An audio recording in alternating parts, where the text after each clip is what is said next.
Okay, so I'm going to record this one again, and it'll just be scheduled to go out at the normal time to the different social media places where I post it. Just wanted to keep up with the consistency of putting out a new principle every week, but just scheduling conflicts like I mentioned in the video from last week, just recording these at the same time. So I wanted to keep going with the different principles, and so that leads us to principle 5, which is to feel your fullness. So quick rundown of the first 4 principles. We have reject the diet mentality, honor your hunger, make peace with food, challenge the food police, and now number 5, feel your fullness. I hope you can see if you've gone through these videos, how these principles build on each other. The creators of intuitive eating, the authors, they've said, you don't have to do these in a specific order, but I really think that there is wisdom in how they have built these, mainly because they do build on each other. They are hinging on some of the earlier work, especially these first early ones. I think you can potentially do some of these at the same time. So you can be honoring your hunger and feeling your fullness at the same time. So they can work together. It's not like you can only do one principle at a time, but I wouldn't try and do the last principle and not have done the first work or the foundational work in the principle. So number 2 was honoring your hunger. And so paying attention to it and allowing yourself to eat when you're hungry. And then we had number 3, which is making peace with food or allowing yourself unconditional permission to eat. And like I said, number 4 was challenging the food police. These are telling you that you should eat, all those food voices are telling you that you should eat according to some sort of outside source. And now number 5 is feel the fullness. And that comes from honoring your hunger and then challenging those voices in your head. And it really hinges on allowing yourself unconditional permission to eat. So I'll talk through kind of how those work in a little bit. But I tend to personally, like I said, I coach hunger and fullness together usually, especially in my intuition method program. They tend to go together because you're eating.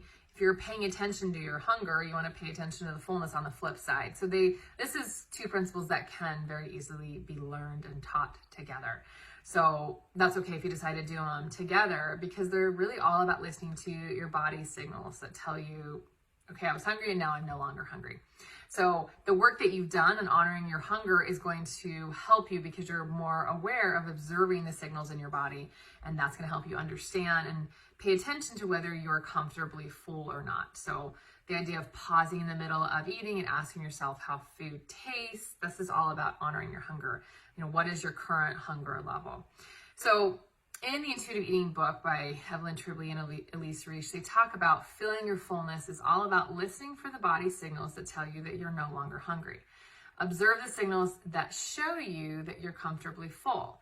Pause in the middle of eating and ask yourself how the food tastes and what your current hunger level is. And they basically just outlined what I'm going to talk about right now. So in the world of diet or restriction, where do you fall? There's often this clean your plate mentality because there are starving children in Africa, were you raised that way? I can tell you that idea, it's very well intentioned. You don't want to waste food. I was taught that as well, and there's nothing wrong with that idea. So I'm not saying that was done maliciously, but this idea, which a lot of people are raised with, teaches us to eat until the plate is clear, which is an external indicator of my food is gone, so now I'm done eating. That's not listening to your internal cues when you could still be hungry, or you ate past your level of comfortable fullness just to clear what's off your plate. So I'm sure you probably didn't think about it that way. I know I didn't, but that does reinforce looking for external sources to tell you when you're done eating. And that's not what we want to be doing. So the problem, like I said, is, most of us are not clear on how to recognize what comfortably full feels like because we were raised with the mentality of you clean your plate, or someone else is telling you how much food to eat or how much is the correct food, or you've then moved into dieting rules and, well, this is how many calories I'm supposed to eat. Who cares that I'm still hungry? So all of these things really have dulled our sense of whether we're full or not, as they also have dulled whether or not you're hungry. So those senses, they go together. So as they're dulled together, hopefully you are able to become more aware of them and feel them again. So like I mentioned, the first step to the idea of stopping when you are comfortably full, it really hinges on the work that you've done for making peace with food and allowing yourself unconditional permission to eat. So if you are building that trust that when you're hungry again, you will be able to eat, you're giving yourself that permission to eat again, then there's no need to eat past the comfortable level of fullness because the food will be there again. The food is available again. So it is easier to leave food behind when you have that trust built. It takes time to allow yourself the ability to think, hey, that bag of Cadbury mini eggs is still going to be there. If I don't really want to keep eating them, but I'm worried that they're not going to be there. So that, you have to build in that trust. The second step is learning or relearning how to recognize what comfortable fullness or satiety really is or feels like to you personally. And I say this is personal. Similar to how feeling hungry is personal to you. I've had clients who don't like to feel overly full or just don't like to feel full at all. They just don't want to be hungry anymore. And so to really honor that feeling, they often have to eat more often and they'll be hungrier more often because they're not eating maybe to a level of full, they're just eating to a level of not hungry anymore. So there is, if you look at the hunger and fullness scale, there is a difference between I'm not hungry and I'm comfortably full. It's usually one like tick up on that scale of from 0 to 10. But I have clients that like to feel full. They know like, hey, I want to be past that feeling of just not hungry anymore. So they'll eat a little bit more and then they probably will eat less often, but it's something you have to experiment with where you're comfortable and what works for you, what works for your schedule, works for your body. But the key is to recognize, the key to recognizing it is to pause and eat slow enough that you are aware of the changing feeling in your body. So this is where mindful eating, if you've heard about it, really crosses paths with intuitive eating. Mindful eating really requires you to be mindful, which means be present in the moment, be aware of what's going on right then. And that you have to remove distractions when learning this skill. If you can take a moment or take a meal to eat by yourself or eat when it's a little bit quieter. This can be challenging if you have small children, I know, or if you're in this, we were in COVID and everybody's home all of the time, all of the meals. So it might just be something that you teach your family to do with you so that you're able to do it together, because there's no downside to an entire meal where you all are working on being more mindful of your eating and to not be distracted. So that usually means removing the phone, removing a TV or any kind of screen when you're eating as well. And that can be hard if it's a habit that you're into. And there's times that I'm like, oh, why am I still eating with my phone in my hand? Or maybe I'm reading a book. But those are things, as you're trying to become more mindful of how much food you're eating, that will prevent you from noticing whether or not you're full or still hungry. So again, as you're learning this skill, that's when you want to take away the distractions and just be more aware of that. So when you have that slow down pace, you're able to kind of schedule in some pauses, moments where you ask yourself, what am I feeling? Am I still hungry? Do I want to eat a few more bites? Am I comfortably full?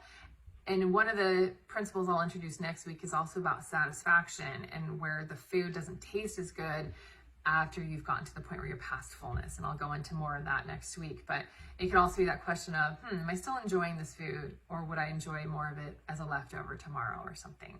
So this is where the scale that I introduced in honoring your hunger in week 2, that worksheet really becomes helpful, because you start out with, where am I at when I'm starting this meal or this snack, and where do I end up?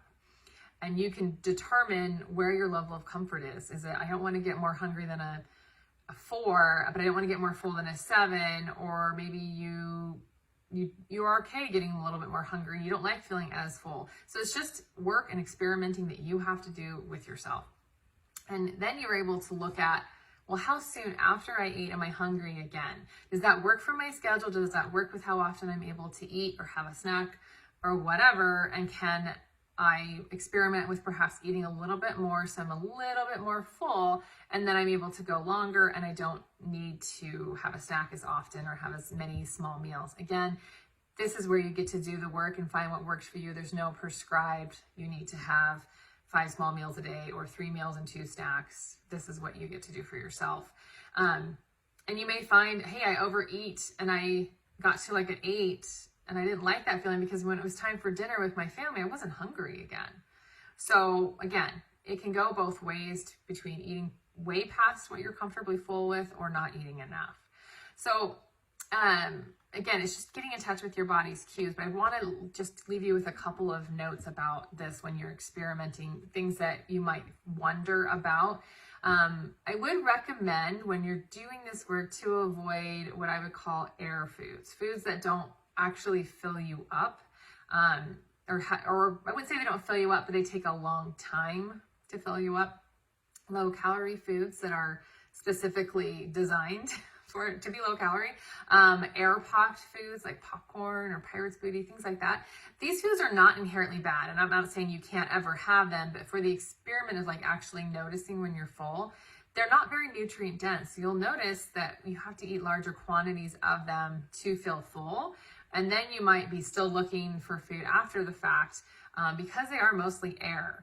So in my own experimenting, I have found that I like popcorn, but I don't usually eat it because I'm hungry. It's more like I just want something crunchy to snack on, and that's okay. And I allow myself those times, and it's fine.